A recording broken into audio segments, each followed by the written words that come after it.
Have you ever wondered why you can't stick to stuff? I'm not going to say the other word because I'm going to get striked and you're probably not going to see this in your recommendations. But have you ever wondered why you can't stick to your word?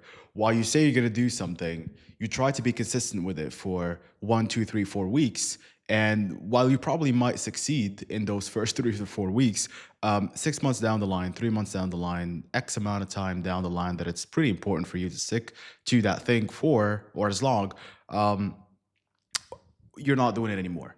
Well, if you're wondering that, I wondered that as well. And I'm still wondering, and that's why I jumped on this. And so the thing that I noticed with myself is that whenever I set myself to do something, I don't complete it. And after long conversations with ChatGPT and long conversations with myself, I have finally figured out what it is. And not to do any suspense or whatever. It's just that I negotiate with myself, and you probably do too. So I allow internal debates and negotiations about whether or not I should be doing whatever I have to do. And I don't even have to give you examples. I know that you know exactly what I'm talking about. And so the minute I heard about 75 hard and the minute I understood what it was about, it just sounded so attractive to me. I had to get on it. And basically it's a program that completely removes negotiations, and it's really binary and whether or not you complete it. And I'm gonna get to it in a minute. But I need to do something that is going to fundamentally change because trust me, I have tried many things. I have tried a lot of things, and I really think that this is going to solve it because I've been able to pinpoint exactly what has been preventing me from doing the things that I need to do, which is negotiation. When I need to work, I find and I don't feel like it, I start negotiating with myself. When I need to read and I don't feel like it or I feel some resistance, I start negotiating with myself. When I have to do X, I negotiate with myself a few weeks down the line. And so basically what 75 hard is a program that's 75-day long where you have to do a certain habits or certain actions, and if you miss one of them by as small of a margin as 1%, you have to start all over. Meaning that if you follow everything to the T for 74 days or even for 75 days and you fail on day 75, you have to start again. And I think that's exactly what I need. What I need is to completely remove negotiations and to go with something that is completely binary. It's a yes or it's a no. There is no maybe. There is no I felt this way today, therefore I couldn't have done this. I will do it. There is none of that. You either complete it the way it should be completed or you don't. And what I've done is I added some tweaks to it. You're already reading this, so I guess you already know what I have added to it. But there is one point that I added to this that I forgot to write down, and I'm gonna get to it. So first thing is you have to take one progress picture every single day. And it sounds trivial, it sounds easy, but a lot of people have failed this program at day 30, day 40 because they forgot to take a picture. So it's really built to like I think the purpose of the progress picture every day is to remove minimization of goals or remove minimizations of tasks. Because, sometimes you'd have a task or I'd have a task that I need to do, and I'd minimize it in some way. And I'd be like, well, it's not that important. I can probably do it later. And I'll give you an example. So, for example, behind this board, I don't know if I can move it, you will be able to see a nice window. And right in front of me here, I have some shades for this window that I bought 5 months ago. And I haven't put them here again because I have minimized the task of putting them here, although it would help me with work because sometimes I want to shut off the blinds. But if I didn't have this minimization thing, I would have probably done it the day it should have been done. And so that's why the first point is extremely important and not trivial. Now, the second thing is 1 gallon of water every day. The reason why I don't think there is like any big health benefit like past, I think, t- half a gallon or like zero point 0.7 gallon. But the reason why there is this is so that you are, or I am consistent with drinking the water. Because if I start drinking the water at 4 p.m., it's going to be pretty tough. If I start drinking the water at 10 p.m., it's going to be pretty much impossible and I'd probably die from it. But the point of it is to be consistent with that action throughout the day. So instill a habit that you have to keep on doing during the whole day. That's, I guess, the point. For me, it's not extremely hard since I'm already drinking enough, but definitely not up to a gallon. I definitely upped the water consumption every single day. Now, the third thing is 2 45-minute workouts every single day, and one must be outdoor. So basically, what the last part is about is it does not matter. It does not matter what weather it is. It could be snowing. There could be a rainstorm. There could be a thunderstorm. It does not fucking matter. But the workout has to be done outdoors, and that's great because a lot of the times we or I don't go to the gym when the weather is not perfect. I'll probably do it like 2 times out of 10, but it's definitely something that happened. And now, not only are you going to get out of the house when the weather is shit, but you're also going to perform a workout there. That's what I love about this. And the first workout does not have to be indoor. You can do it outdoors as well. You can have 2 outdoor workouts per day, but the one has to be outdoor. And I really love this. And also, the outdoor one usually is going to be some sort of cardio, which I definitely need in my life.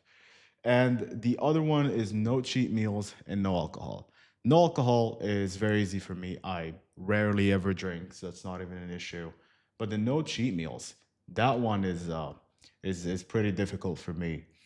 And I've never had like 75 days of no cheat meals ever. I've had 1 month, I've had probably 6 weeks, but I never had 10 weeks of no cheat meals. And I'm pretty curious to see what day 76 is going to feel like when I'm gonna have that burger or whatever I choose for a cheat meal. And the last one is read 10 pages every single day of a nonfiction book.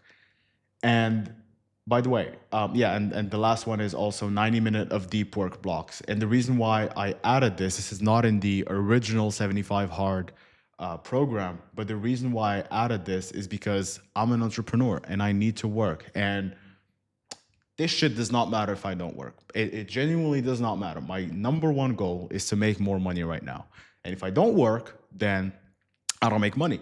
And notice it's deep work blocks. So it doesn't mean that I'm only going to work 4.5 hours per day.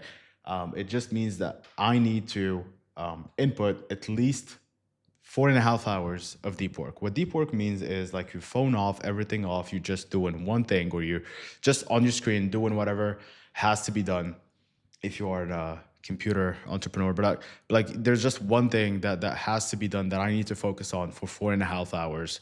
It could be one block, it could be 2 blocks, a little rest, but it has to be at least 90 minutes and it has to be for 4 hours.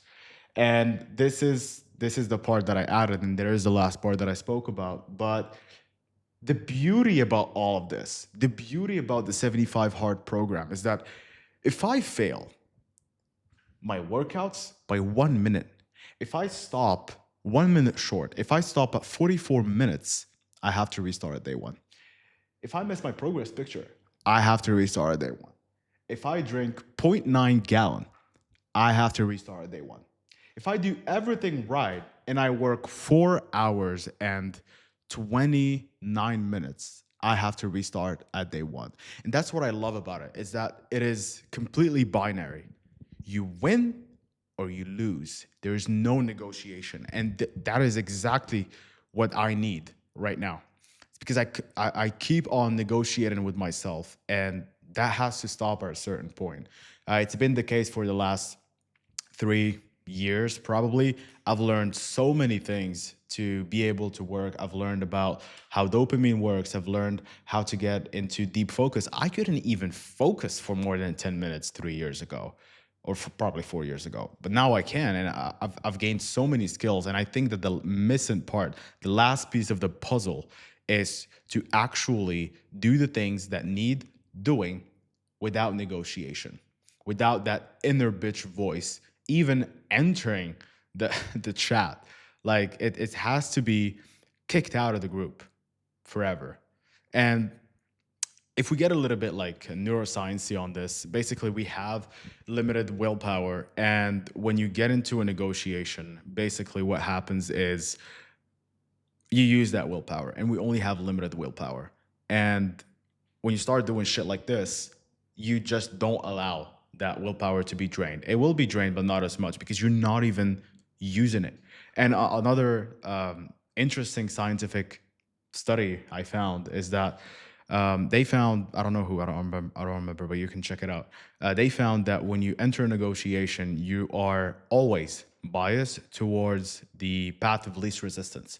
So if you have to work for an extra hour and you feel tired and you've already worked 6 hours, but there's still a task that needs to be done, and you enter a negotiation, what will happen is you will take the path of least resistance. You will give all the reasons in the world to do that. It doesn't mean that you're a bitch. Well, probably. It doesn't mean that I'm a bitch when I do it. Probably am because I entered the negotiation. But what I'm trying to say is when you enter the negotiation, you already set yourself up for failure. When I enter negotiation, I already set up myself for failure. And what this does is it just completely removes it. And today is the 3rd of January. I started it on the 1st. And I've already failed 2 times in a row. I did everything I need to do here. I read the 10 pages. I drank the gallon of water. I did the 2 45-minute workouts, one outdoor. I did no cheat meals, no alcohol. I took one progress picture every day.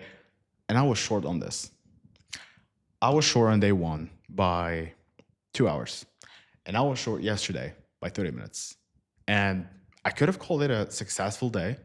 I could have said, oh, I've done all the things that are in the 75 hard original program, but I'd fool no one but myself. I would fool no one but myself. And at the end of the day, I will not respect myself. And that's why I'm restarting. And the last part, which is if you're a woman and you're watching this, I don't know if you can do that, but shaving my head. I did it as a commitment to this program. And every time I'm going to fail, I'm going to shave my head again, which I don't want to do because I don't like how my head looks right now. I prefer the mullet. It suits me pretty well. It's a haircut I've been rocking for a year now. And I don't want to shave my head. And so I don't want to fail this.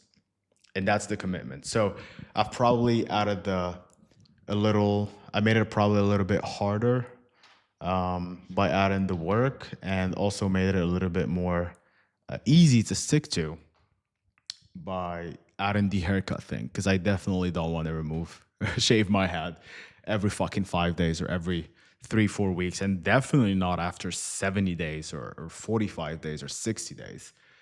And so I'm really excited to see how I'm going to come out of this. I've seen a lot of people report big changes. I've seen people completing it after failing it 8 times in a row. And it wasn't like 8 days in a row of failure. It was like failing it after 30, 45 days, 8 times in a row. And I think that's what it takes to completely change oneself. Thank you guys for watching.